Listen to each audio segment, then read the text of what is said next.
Life is টক ঝাল মিষ্টি আমার চ্যানেলে আপনাদেরকে আবারও অনেক অনেক স্বাগত। আমি আজকে আরেকটা নতুন রেসিপি নিয়ে চলে এসেছি। কাতলা মাছের মাথা দিয়ে বাঁধাকপি ঘন্ট। বাঁধাকপিটা আমি গরম জলে 5-6 মিনিট মতো সিদ্ধ করে নিয়ে জল ঝরিয়ে নেব। তারপরে নুন হলুদ মাখিয়ে মাছের মাথাটা তেলে ভেজে নেব। এরকম লাল লাল ভাজা হয়ে যাবে তখন আমি এটা তুলে নেব। ওই তেলে দিয়ে দেব গোটা জিরে, শুকনো লঙ্কা ফোড়ন, দিয়ে দেবো পেঁয়াজ কুচি, টমেটো কুচি আর কাঁচা লঙ্কা চেরা। এটা আমি ভালো করে ভেজে নেব।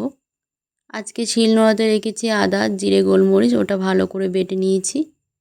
তারপরে পেঁয়াজ ভাজা হয়ে গেলে ওর উপর দিয়ে দেবো মশলাটা। তারপরে একে একে নুন, হলুদ, কাশ্মীরি গুঁড়ো লঙ্কা দিয়ে মশলাটা ভালো করে কষিয়ে নেব। মশলাটা যতক্ষণ ভাজা না হচ্ছে এভাবে ভাজতে থাকবো। মশলা থেকে দেখুন অনেকটা তেল ছেড়ে দিয়েছে। তখনই আমি দিয়ে দেবো বাঁধাকপিটা। বাঁধাকপিটা দিয়ে আমি আস্তে আস্তে মশলার সাথে মিশিয়ে নেব খুন্তির সাহায্যে।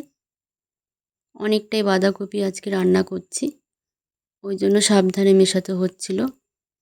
একটু পরপরই এটা উল্টে পাল্টে ভেজে নেব। দেখুন ভাজতে ভাজতে কতটা কমে এসছে বাঁধাকপিটা। এই সময় আমি দিয়ে দেবো কাতলা মাছের মাথা, দিয়ে এটা দিয়েও ভালো করে ভেজে নেব। খুন্তির সাহায্যে মাথাগুলো এরকম ভেঙে টুকরো করে নেব। দিয়ে এরকম মিশিয়ে নিয়ে আবার একটু বাদে বাদেই আমি এটা ভাজতে থাকবো। একটু সময় নিয়ে এই বাঁধাকপিটা রান্না করতে হয়, কিন্তু খেতে কিন্তু দারুণ হয়। একবার বাড়িতে করে দেখবেন।